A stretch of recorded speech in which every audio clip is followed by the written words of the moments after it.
책이 1000페이지 나올 뻔했어요. 지금 육아는 좀 왜 이렇게 힘든 걸까요? 육아가 요즘 육아가 더 힘든 것 같다는 생각이 들어요. 요즘 육아 요새 너무 별나게 키운다. 오. 그러면서 옛날에는 우리 셋넷은 그냥 알아서 컸어. 선생님 다시 하실 거예요? 결혼이요? 네. 닥터 프렌즈. 안녕하세요. 닥터 프렌즈입니다. 간단하게 좀 소개 좀 부탁드려도 될까요? 네. 저희는 우리 동네 어린이병원 채널에서 나왔고요. 저는 소아청소년과 전문의 손수혜라고 합니다. 이렇게 큰 채널에 나오게 돼서 정말 영광입니다. 네, 안녕하세요. 저는 소아정신과 전문의 박소영입니다. 닥프의 세 번째인 것 같습니다. 세 번째인 것 같은데 또 100만이 넘어서니까 또 이렇게 떨리네요. 초대해 주셔서 정말 감사합니다. 소아청소년과 선생님 그리고 소아정신과 선생님 이렇게 두 분이 우리 동네 어린이병원 시작하신 지 얼마나 되셨죠? 3년 넘었어요.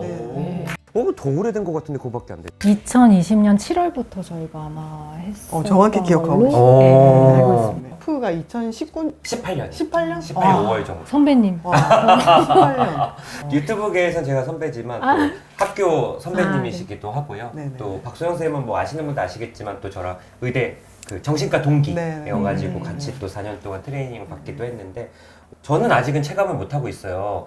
어마어마한 콘텐츠들을 다 아이를 키우시면 진짜 도움이 된다고 하는데 저는 아직은 아직은 육아계 셀럽이죠, 저희는. 육아계. 그래서 키즈 카페, 그 다음에 소아과, 소아과 밑에 약국 가면 이제 마스크 쓰고 다니죠. 그쪽에서 좀 체감을 하시는 거예요? 저 실제로 혼자 느낌. 뭐 키즈 카페 이런 데서? 아니, 저 실제로 어. 이제 저는 저희 아들이 2살 정도 때 이제 이 유튜브를 시작해가지고 예.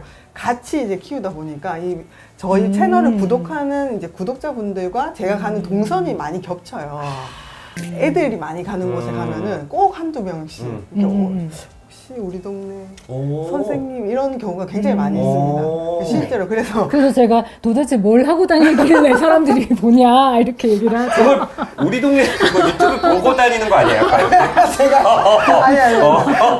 아니 본인이 어떻게 하고 다니길래 그렇게 딱 눈에 띄냐. 근데 이게 제가 또 약간 목소리랑 억양이 그 귀로 많이 들으시니까 맞아요. 이제 엄마들이나 아빠분들이 육아하시면서 이제 오디오만 많이 들으신 분들이 많으니까 목소리 보고도 많이 알아채시고 저희가 구독자는 아직 이제 17만을 거의 다가가고 있지만 그거에 비해서는 또 찐팬이 많으세요. 그러시겠다. 네. 정말 이제 저희 채널을 사랑해주는 분들은 또 저도 좋아해 주시더라고요. 그리고 엄마뿐만 아니라 아빠 구독자들도 되게 많거든요. 네네네. 그래서 저희 봐야죠.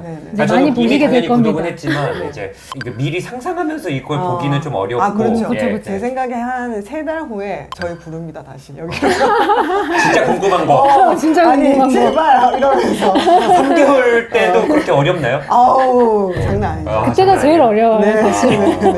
네. 지금 이렇게 이 모습을 나중에 이제 돌려다 보면은 내가 저때 정말 아무것도 몰랐구나. 그런가요? 이 책을 내셨어요. 네. 책 이름이 우리 동네 어린이 병원 육아 대백과. 이 백과라는 건 사실 쉽게 붙이기가 어려운데 백과 같아요. 일단 책이 좀 두꺼워요. 두껍죠. 네. 두 분이 옛날부터 책을 쓴다고 계속 그랬는데 저는 이제 이게 뭐 계약을 좀 파기했나? 근데 어쨌든 책이 또 나왔는데 네. 손수 선생님 이거 책 쓰신 지 얼마나 걸린 거죠? 3년 됐습니다. 저희가 유튜브를 시작할 때부터 사실은 출판 제의가 되게 빨리 들어왔었어요. 그리고 옛날부터 저희 둘 다 책을 쓰고 싶어하는 욕구가 있었기 때문에 유튜브를 하면서 같이 쓰자라고 했으나 이제 계속 이게 쓰자가 반복되다가 이제 저희가 영상이 300개 정도 됐을 때 이제는 써야겠다라는 생각을 해서 단 한 6개월 정도 열심히 써가지고. 아니죠. 그 전에 1년 정도는 자료 정리하는데 시간이 엄청 들렸고 그거를 쓰는 데는 6개월 정도. 드라이브에 또 엄청 있었고 또 이분이 굉장히 꼼꼼한 그러시더라고요. 나노 단위로 페이지 수까지. 그래서 그 이제 이분 때문에 편집하느라고 한 6개월. 아니 왜냐하면 저희가 아무 뭐 사진을 쓸 수가 없잖아요. 여기에 담아있는 사진을 다 제가 진료실에서 동의를 받고 실제 사진을 다 넣는 게 좋을 것 같아서 다 넣었고, 질문들 같은 경우도 다 이게 현실감 있는 질문들을 담고 맞아요. 싶었어요. 육아를 하는 사람들이 모두나 공감할 수 있는 그런 현실감 있는 질문들을 담고 싶어서 제가 엑셀 파일을 하나를 만들어서 이 엄마들이 질문하는 걸 하나하나 다 카운팅을 해서 진료실에 네. 그래서 제일 많이 하는 네, 것. 네. 그래서 이 개월수에는 이 질문들을 한다. 그래서 베스트 100, 베스트 10이 아니라 베스트 100. 그다음에 그래서 그거를 정말 이제 자료 정리처럼 이렇게 해놓고 거기서 내용을 뽑아서 그 책이 1000페이지 나올 뻔했어요. 지금 몇 페이지죠 이거? 지금 488페이지거든요. 엄청 줄이셨구나. 그러니까 처음부터 저희가 이제 분량을 이제 소아과고 저는 소아정신과니까 분량을 이렇게 이제 쓰자 이렇게 정해놨는데 이만큼씩 쓰시는 거예요 계속. 맞아요. 그래가지고 선생님.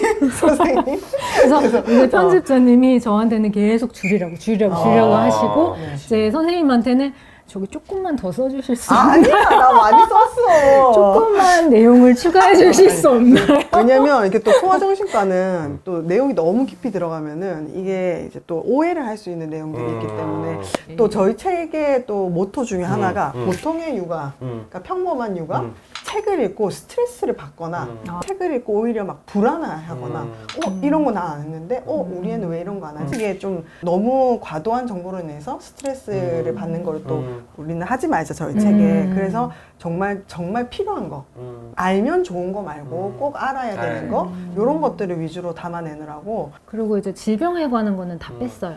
그거 글로 배웠다 하더라도 전문가만큼 그 이해도가 높을 수도 없고 오히려 어설프게 알아서 걱정만 생기게 되거든요. 그래서 그런 부분들은 다 빼고 그냥 건강한 아이를 건강하게 키우는 것만으로도 굉장히 힘든 일이거든요. 그게 우리가 보통의 육아라고 얘기를 하는데 누구나 한 번쯤은 고민을 해봤을 그런 내용들만 딱 추려가지고 대백과지만 되게 엑기스 백과라고 생각하시면 되겠습니다. 대백과라는 그 이름을 저희 구독자분들께서 정해주셨어요. 그래서 저희가 이런 책을 낸다 그렇게 해서 제목 후보를 이렇게 몇 개를 해가지고 구독자분들이 투표를 해주셔가지고 우리 동네 어린이병원 육아 대백과 이렇게 나왔거든요. 그래서 실제로 이 책의 제목도 그렇고 표지 선정에도 도움을 주셨고 내용도 사실 다 실제 내용도 사실 질문을 저희가 받은 것들이 3년 동안 뭐 진료실에서 받은 것도 있지만 유튜브를 통해서 구독자분들과 소통하면서 보통의 육아에 대해서 또 그런 내용도 많이 담겨가지고 이제 구독자분들도 많이 도움을 주셨다.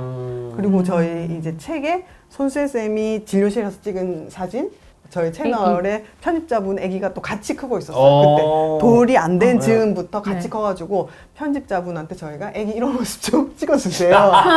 이런 모습 좀 찍어주세요. 이미 두 분의 아이는 이미 지났으니까. 네. 그래서 그런 거 이제 요청해서 찍고 저는 이제 또 이제 놀이 파트나 이런 데서는 제가 직접 놓은 그 사진들 그래서 저희 아들 있더라고요. 사진들이 꽤 많이 담겨져 있어요. 맞아요. 그래서 이 책이 저희한테도 이제 개인적으로도 굉장히 의미가 있네요.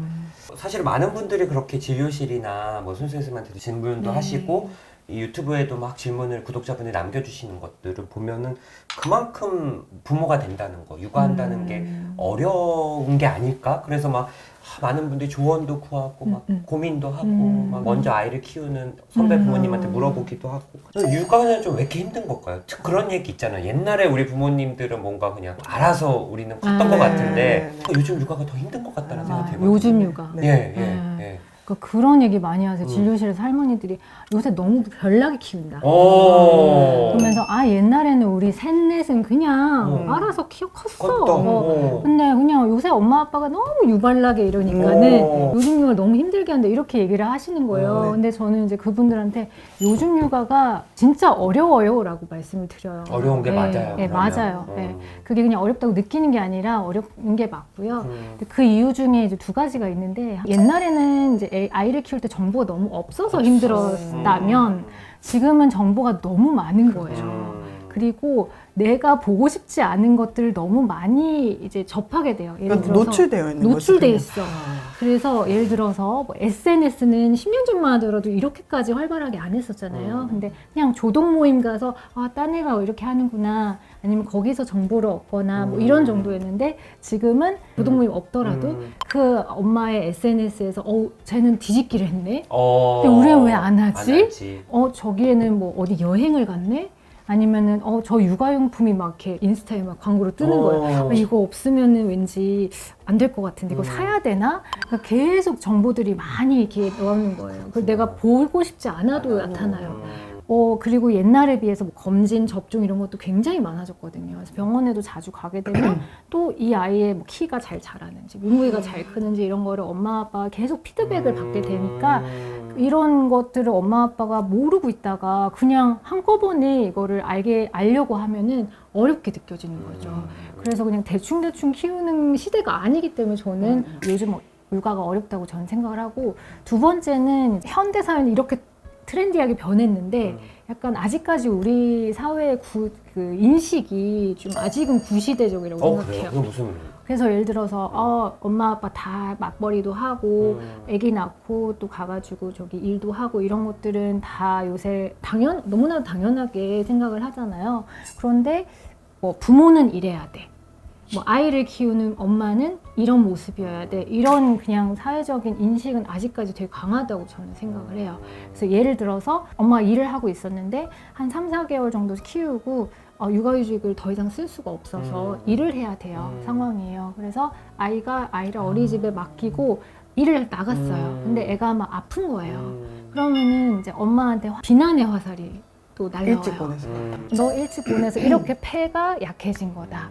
약간 부모라면은 그런 상황에서는 뭐 그만둬야지, 뭐 어떻게 일을 나가냐, 뭐 이런 비난의 화살을 계속 받는 거죠. 그러면은 사실 사회적으로는 아이는 이제 뭐 사회가 키우고 국가가 키우고 뭐 마음껏 일하세요 이렇게 얘기는 해놓고서는 이제 부모는 이렇게 해야 된다, 이렇게 완벽하게 해야 된다라는 것을 자꾸만 이렇게 인식을 시켜주는 거예요. 그런 시선들이 아직도 있어요. 있군요. 시선도 있고 또 아직까지 마음속에도 좀 있는 것 같아요. 그러니까 또 부모가 되는 순간 좀 엄마니까 내가 더 뭐 이런 생각을 스스로도 좀 하게 되면서 좀 힘든 것 같아요. 워킹맘으로서의 네. 또 그런 스트레스들이 좀 있으실 것 같아요. 저도 이제 요즘 육아에 대해서 이제 선생님 말씀하신 거 되게 동감을 하고, 또 하나는 저는 근데 막 예전에는 안 그랬는데 요즘 유별나다 이 말이 저는 너무 그 말 자체가 우리 부모님 더 힘들게 만드는 것 같거든요. 근데 어떻게 보면은 뭐 지금 AI 시대고 로봇도 있고 핸드폰도 있고 다 있잖아요. 그러면은 뭐 그런 것들 때문에 생기는 문제가 있다고 해서 우리가 구시대로 돌아가서 사는 건 아니잖아요. 그러니까 결국 시대가 흐르면서 변했고 모든 사회 구조라든지 이런 것들이 다 변했기 때문에 3, 40년 전과는 육아하는 환경이 너무 달라졌어요. 그냥 이미 달라졌고, 그리고 예전 같았으면은 이제 애 3, 4명을 키워도 할아버지 할머니도 근처에 있고 이웃 사촌도 있고, 그러니까 내가 애를 직접적으로 계속 혼자서 안 봐도 누군가는 우리 애를 보고 있어요. 그리고 우리 아이도 내가 계속 놀아주지 않아도 옆집 아이하고 놀거나 아니면 형제들끼리 놀거나 아니면 할머니랑 그렇네. 놀거나 누군가가 계속 보고 있어요. 한 아이를 키우려면 온 마을이 필요하다 이러잖아요. 그런 말이 있었죠. 근데 이제 마을이 없는 거예요. 부모 단 둘이서 얘를 키워야 되는 거예요. 엄마가 없을 때는 시터님이 키우거나 어린이집에 가 있거나 아니면은 이제 아빠가 보거나 이런 식으로 분담을 할 수밖에 없는 시대에 살기 때문에, 그러니까 부모 둘이서 얘를 온전히 책임져야 되니까 마을이 없는 거예요. 진짜 저희 어릴 때만 해도 아마 공감하시겠지만 그냥 뭐 엄마가 뭐 늦게 오고 그러면 네. 옆집 가서 놀고. 옆집 그냥 맞아요. 아주머니가 너 뭐해 엄마 없어? 그러면 들어오라 그런 라면 다음에 한번 먹고 밥 가. 주고 뭐 기름해서 밥 주시고 그러니까. 이런 게 있기도 하고, 그러니까. 저희 때만 해도 또 뭐 그냥 뭐 엄마 아빠 늦게 오면 뭐 혼자 TV 보고 만화 보면서 뭐 그냥 있기도 했고 이런 시간이 맞아요. 요즘은 그러면 안 되잖아요. 그렇죠. 그리고 또 뭔가. 옆집에 누가 사는지 모르는 모르죠. 분이 더 너무 많죠. 무섭잖아, 그 요새는. 어떻게 그 집에 가서 밥을 어떻게 먹어요? 그리고 뭐 상대 어머니도 뭐 예를 들어 뭐 쟤를 데리고 오고 싶어도 요즘은 그게 또 막 그렇죠. 야, 네 엄마한테 내가 얘기할게. 요즘은 그런 그렇죠. 게 괜히 아니죠. 그랬다가 일이 예. 또 생길 수도 있으니까. 미리 뭐 양해 구하고 뭐 미리 부탁하지 않는 이상은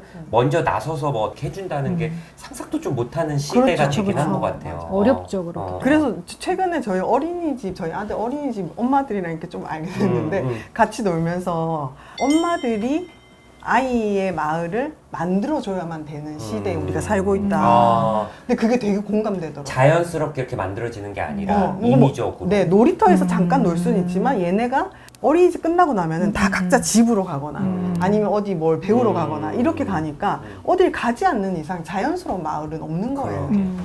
그러니까 요즘 육아가 힘들 수밖에 없는 것 같아요. 지금 얼굴이 어두워지셨는데. 육아가 안 생기. 괜찮으세요? 네, 마을이 필요하네, 마을이. 네, 네. 그럼 요즘 육아가 힘들어요. 근데 음. 이제 두 분은 어쨌든 아이를 키우고 계시잖아요. 네, 맞아요. 특히 세 명을 세 명의 아이를 네. 아이 키우고 어머니시고 있습니다. 네. 네, 또 한 명의 네. 아이 네. 만약에 아. 자시 선택을 하게 된다면 음. 뭐 남편과 이렇게 알콩달콩 오순도순 이렇게 좀 지내는 건 어떨까? 뭐 이렇게 생각을 해봤을 수도 있을 것 같거든요. 요즘 키운다면 그쵸. 아, 다시 전 돌아가. 너무 옛날에 키워가지고 15년 전에 약간 근현대인가요? 옆집에 좀 보내고 근데 이거는 육아를 하시는 분들은 다 공감을 하실 건데 예. 남편이랑 결혼을 하는 거는 한번 다시 생각해 볼 수 있는데 이런 얘기하는 분들 많이 아, 그죠? 들어서. 그쵸, 그쵸, 그쵸. 아이를 다시 낳는 어. 거에서는 다시 낳는다고 다 100% 거의 100% 얘기를 하지 않을까라는 생각이 좀 세 명은 들어요. 어떠세요? 저는 원래 5명이 목표긴 그러니까. 했었어요. 어. 그래서 여유만 된다면 5명도 낳고 어. 싶어요. 근데 현실적으로 좀 어려워서 어. 그렇지. 근데 저는 이제 육아가 좀 이런 이제 현실적인 부분에서는 좀 그 합리적인 부분에서는 좀 손해이잖아요, 사실. 요새는 뭐 그 아이가 키워서 우리를 부양해 줄 것도 아니고. 또 부모가 어떻게 보면 자신의 커리어에 집중을 하는 게 시간을, 아무래도 예. 좀 뺏기는 예. 거죠, 사실은. 맞아요. 에너지를 이제 예. 줘야 되는 거니까. 진짜 그냥 효율적인 거, 생산적인 어, 어, 것만 어. 생각했을 때는 네. 소아권 육아라는 행위는 네. 지금 현대 시대에는 네. 좀 효율적이지 못한 맞아요. 행위가 좀 될 수 있죠, 근데 사실은. 그거를 출산. 약간은 다 보상해 줄 수 있는 삶의 활력을 저는 받는다고 생각을 해요. 그래요? 이 아이가. 오. 네. 그 연구들도 되게 많잖아요. 그러니까 내 아이를 봤을 때 부모의 뇌를 찍어봤더니 도파민 분비가 그런 사랑에 가빠진 남녀보다 더 몇 배씩 분비된다고 하잖아요. 모든 걸 다 잊는다고 그런 연구 결과들이 되게 많아요. 근데 그 경험도 있으시겠지만 진짜 뭐 일하다가 진짜 너무 힘들 때가 있잖아요. 진짜 이러다 내가 과로사 하겠다. 아니면 진짜 다 포기하고 싶다. 너무 세상이 우울하다. 뭐 이런 느낌을 받고 집으로 딱 돌아왔는데 애가 2명이 막 다가와가지고 막 엄마 이러면서 막 내 살을 막 비비고 막 안아주고 막 안마해주고 막 이러면은 막 갑자기 그 모든 감정이 다 녹아내리고 아 그래 이 새끼들을 위해서 내가 조금 힘내야지. 조금 더 나은 사람이 돼야지라는 결심을 좀 하게 되는 것 같아요. 만약에 이제 결혼하셨고 아이가 없을 때 남편만 와서 이렇게 힘들었지 안마해주고 뭐 이렇게 해주면 좀 약할까요? 그건 안 돼요. 말씀 안 하시죠? 일단 다음 생에 결혼 안 하신대요. 그분과. 이런 얘기까지 하신 분 봤어요. 그러니까 다음 생에 뭐 만약에 지금 남편과 만날 거냐 혹은 지금 아내랑 만날 거냐 했을 때 뭐라고 하시냐면 나쁘지 않은 결혼 생활이었는데 좀 사람인지라 이번 생엔 이 사람과 살았으니까 다음 생엔 한번 다른 사람이랑 또 좀 살아보고 싶다는 생각 할 수 있잖아요. 근데 그러면 이해가 그대로 안 나오니까 제가 그 얘기를 했어요. 제가 최근에 다른 영상에 나와가지고 다음 생에 이 남편과 결혼할 거냐 그런 질문을 했을 때 저만 이제 한다고 대답을 했는데 그 이유가 이제 우리 아들을 다시 만나기 위해서 그리고 이제 저희 남편이 우리 아들의 아빠인 게 좋아서 선생님 다시 하실 거예요? 결혼 다시 하실 거예요? 결혼이요? 네. 다시 대답하셔야 될 것 지금 같은데. 출산이 얼마 안 남았잖아요, 선생님. 지켜줍시다. 네. 지금 굉장히 미니 요정님이시라고 해요. 이제 뭐 저한테 요정이라고 하는 사람도 요즘 별로 없어요. 옛날에 그 요정 언제였죠? 그게 진짜 완전 초반이죠, 78년. 다 애를 어쨌든 네. 뭐 애 낳는 거 좋아요? 낳는 거 좋아요. 애. 다시 가도 애를 지금 괜찮으세요? 지금 멘탈 약간 흔들리시거든요. 다시 가도 애를 낳을 기가 좀 빨리. 저는 사실 뭐 애를 낳는 게 제 인생에서 가장 잘한 일이라고 생각하거든요. 근데 제가 애를 낳기 전에 누군가가 저한테 그렇게 얘기를 했어요. 저랑 되게 친한 정신과 그 친구 정신과 친구였는데 언니 나 애를 낳은 게 내 인생에서 가장 잘한 일이야. 이렇게 얘기하는 거예요. 그래서 제가 그렇구나 했지만 마음속으로는 뭘 그 정도까지? 약간 이런 마음이 한켠에 있었던 것 같아요. 그러니까 근데 애를 낳고 기르다 보니까 제가 해왔던 뭐 커리어나 제가 좋아하는 이거 직업도 저는 너무너무 좋아하지만 그냥 애하고는 약간 영역이 다른 것 같아요. 다른 영역의 차원인 것 같고 그래서 저는 애 낳은 게 제 인생에서 제가 가장 잘한 일이라고 생각하고 그래서 저는 다시 이제 돌아간다면 20대부터 애를 낳을 거예요. 그래서 애를 좀 더 낳고 싶어. 지금 애가 1명인데 다시 돌아간다면 3명. 2명까지 일단 낳아보고 2명까지는 일단 무조건 낳고 싶고 그 다음에 또 이제 체력이나 이런 여력이 된다면 더 낳고 싶어요. 요즘 육아하면서 또 생각했던 게 이게 많은 정보가 많으면 많을수록 아이 키우는 게 또 힘들잖아요. 두 분은 또 소아청소년과 전문이시고 소아정신과 전문이다 보니까 좋은 케이스도 보지만 뭐 안 좋은 케이스도 보다 보니까 사실은 또 전문가로서 더 많은 정보들을 좀 가지고 있잖아요. 그래서 사실은 육아하면서 좀 더 스트레스도 좀 받지 않을까라는 생각도 드는데 그런 건 좀 어떠세요? 예를 들어. 맞아요. 왜냐하면 사실 이제 배우자가 소아과 의사이면은 소아과 의사인 부모는 하나도 안 편해요. 왜냐하면 선생님 말씀하신 것처럼 나쁜 케이스들을 많이 봐서 예를 들어서 아이가 밤중에 막 울어요. 그러면 그러니까 장이 꼬였나? 그런 생각도 장 하고 중첩증. 중첩증이 생겼나 뭐 이런 안 좋은 케이스까지 그쵸? 생각하게 된다. 안 좋은 케이스까지.